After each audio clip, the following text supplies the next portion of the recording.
What's up, everybody? Welcome back to another video. This video is "This Man is the Reason the Death Penalty Exists." Mature audience only. So yeah, if you guys do enjoy this video, please give it a like, subscribe, go over to MrBallen's channel, like his video, subscribe to his channel. Yeah, let's get into this. Today's story involves one of the most graphic and upsetting sequences I've ever covered on any story. It also involves harm to minors, so viewer discretion is advised. But before we get into today's story, if you're a fan of the strange, dark, and mysterious delivered in story format, then you've come to the right place because that's all we do, and we upload 2 or 3 times every week. So if that's of interest to you, please sneak into the like button's house in the middle of the night and unplug their iPhone in the middle of a software update. Also, please subscribe to our channel and turn on all notifications so you don't miss any of our weekly uploads. All right, let's get into today's story.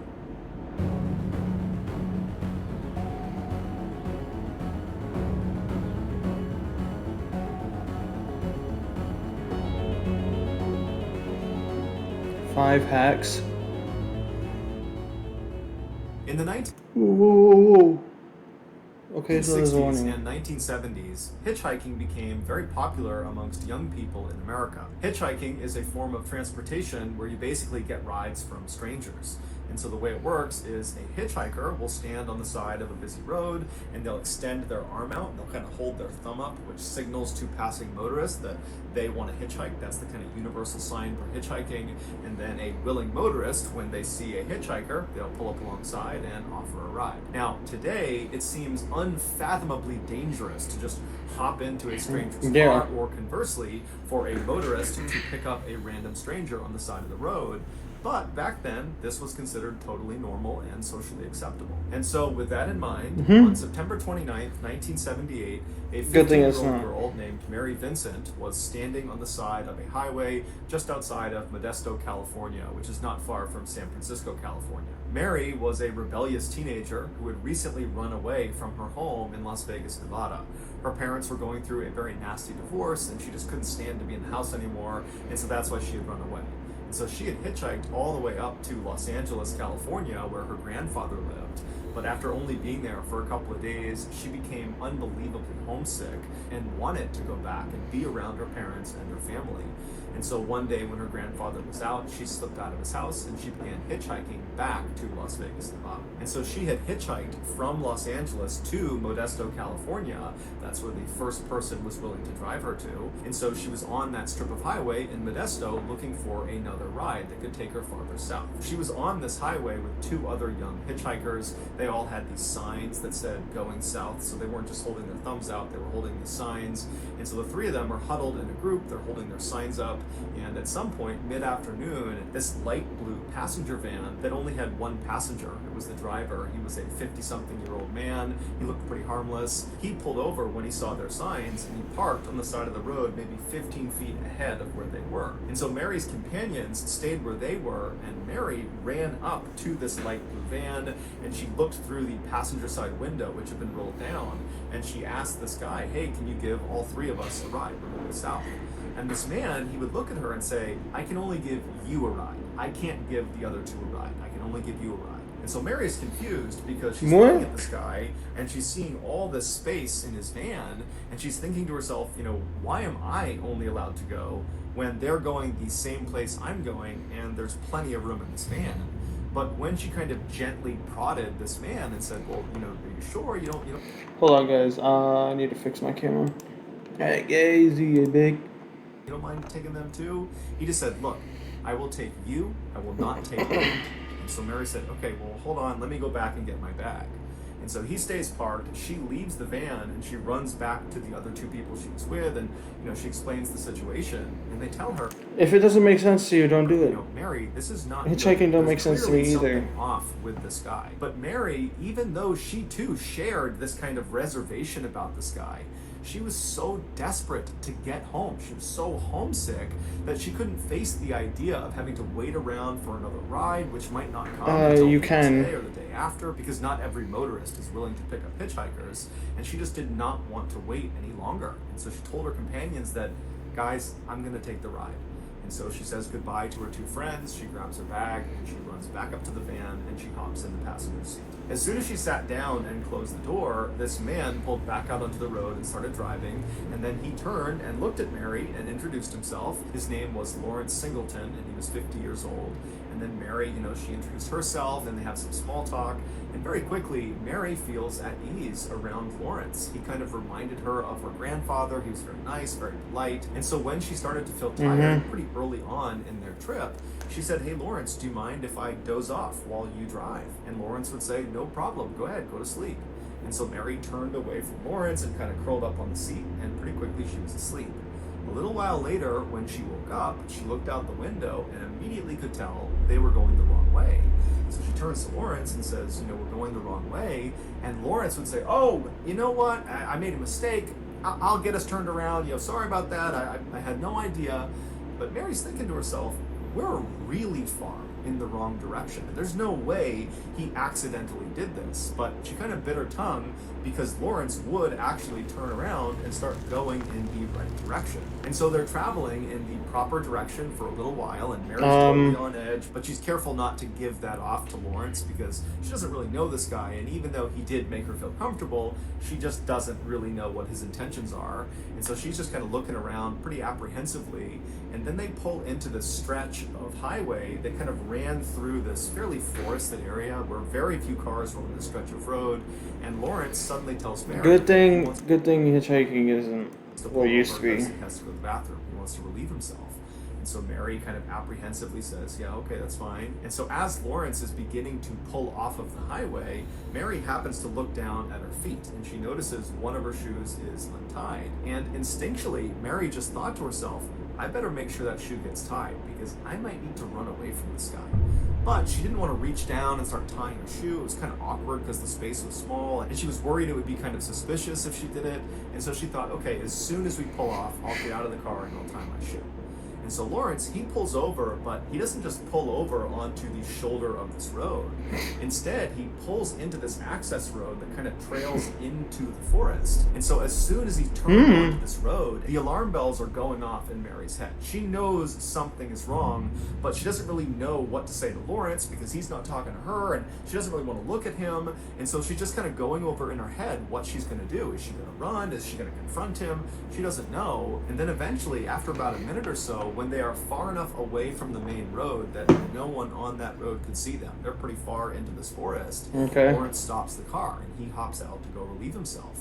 And immediately, Mary, she hops out of the car too, and she bends down to tie her shoe. Before she could finish tying her shoe, suddenly something smacked her hard in the back of the head, and it knocked her unconscious.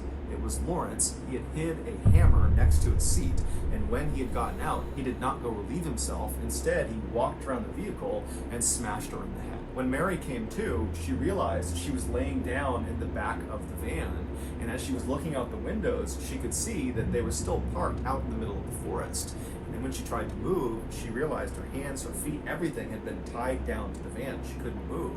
And so as she's wondering what's going on, Lawrence comes around, he opens the back doors to this van, he hops inside, and he begins assaulting her. Mary has no idea what to do. She's a 15-year-old kid, and this guy is on top of her. He's not stopping. And so she just began quietly begging him to please stop, set me free, I won't tell anyone.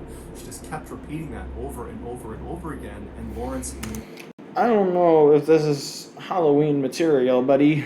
never spoke back. He just continued the assault for hours and hours. Finally, when Lawrence got tired, he got off of Mary and he climbed out of the back of the truck, and he went around and he climbed into one of the front seats and he fell asleep. And so Mary probably tried to free herself from her restraints, but there was nothing she could do. The restraints were tied too tightly, and so for hours she must have just laid there wondering what was going to happen to her. And then at some point in the middle of the night, Lawrence wakes up again, and without saying a word to Mary, he just climbs out of the van and gets into the driver's seat, and then drives the van out of the forest. He drives on the main road for a little while until he turns down another access road that takes them away from the main road, so away from any prying eyes, and he comes to a stop somewhere out in this forest in the middle of this big canyon. Lawrence parks the van, he climbs out and walks around to the back. He opens up the back doors where Mary is laying there whimpering and crying and begging to be set free. He climbs inside, and her her torture continues for hours and hours until the sun finally came up. At which point Lawrence stopped. He climbed out of the back of the van and is standing out there, and he turns around, so he's facing Mary, and he reaches in and he undoes her restraints. So he frees her, he pulls her out of the van and stands her up on the ground. And so What the she's fuck? crying, she's beaten, she's bloodied, she doesn't know what's going on, and she just gently says to him, "Please set me free." And he says, "Oh, you want to be set free? I'll set you free." And so he walks around this totally destroyed 15-year-old girl, and he reaches into the back of his van where there's this toolbox, and he pulls out a hatchet. And so he walks back, and he's standing in front of Mary, and Mary would have had a fraction of a second to see what was in his hand before, in one fluid motion, he reaches and grabs her left arm with his left hand. He grabs her on the wrist, and he raises his hatchet up, and he brings it down on her left forearm, severing her arm off right below the elbow. And so Mary falls backwards to the ground, and she looks down at where her left arm just was. She's in shock, and before she can do anything, Lawrence just walks over, and with his left hand again, he reaches over and grabs her right wrist. And now Mary knows what he's about to do. He's still holding this hatchet. No. She's kicking him as hard as she can to try to get him off of her, but his grip is too strong. And then he begins to chop at her right forearm over and over again. It would take 4 hard blows to finally sever her right arm off of her body. And so Mary falls to the ground in a heap. She's bleeding profusely. She's screaming in agonizing pain. And all Lawrence can focus on is that one of Mary's amputated hands was clutched on to his left arm. When he cut off her left hand, it had gripped onto his arm, and now it was stuck to him. And so very nonchalantly, he began trying to flick this hand off of his arm. And then finally, when it did come off, he turned and looked at Mary and realized she had gone silent, and she was limp, and she was laying in a huge pool of blood. And so Lawrence put the bloody hatchet back inside of his van, and then he just walked over to Mary and grabbed her and began dragging her. About 100 feet down the road from the van was a culvert. A culvert is a big tunnel that goes underneath roads. It allows water and runoff to pass by the road without damaging it. And so this particular culvert underneath this access road was built about 30 feet below the surface of the road.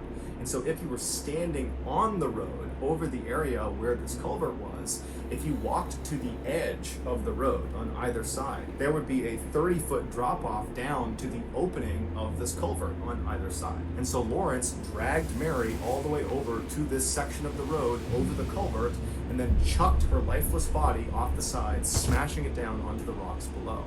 And then Lawrence walked around very carefully all the way down to her body and stuffed her inside of the actual culvert. And then as he was walking away, he said to her, "Now you're free." After Lawrence left, Mary should have been dead. Really, she should have died at several points along this attack.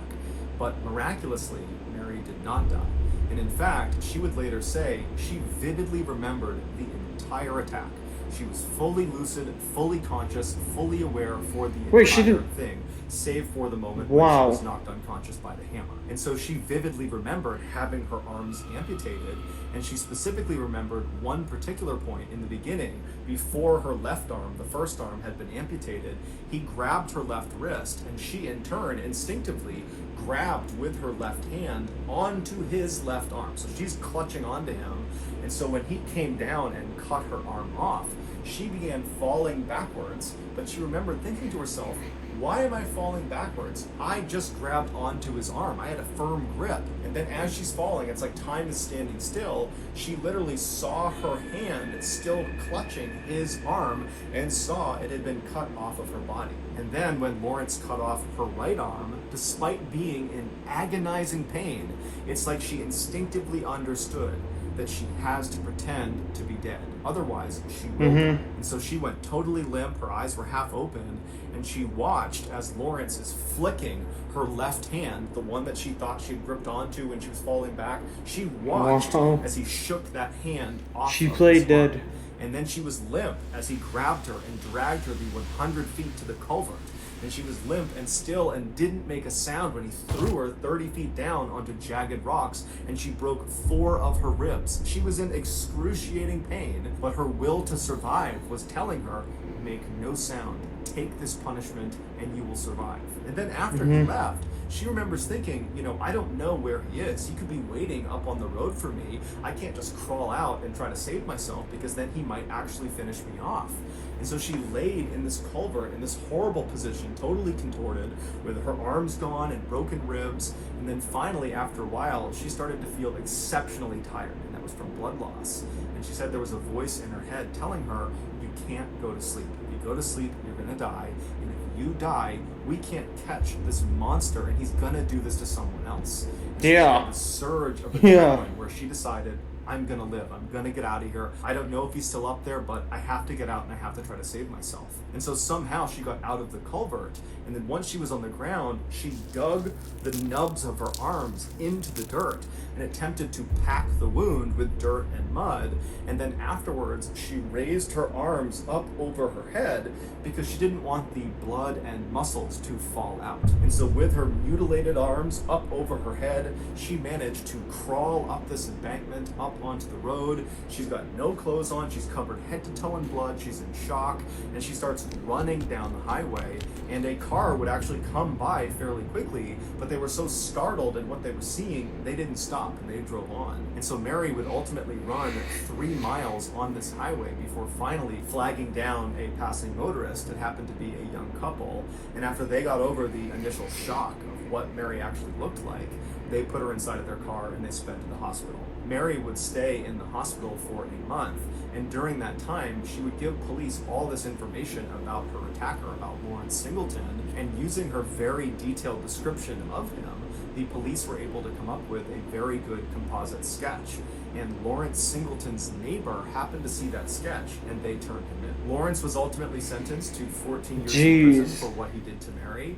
It was the maximum sentence that the judge could give. The judge wanted to do more, but legally they couldn't. And so Mary, she testified at court. And so after it all ended and he was sentenced, Mary was leaving the courthouse. And as she passed by Lawrence, it was the one time she had to be physically close to him, he turned and kind of leaned into her and said, I will finish the job if it takes me the rest of my life.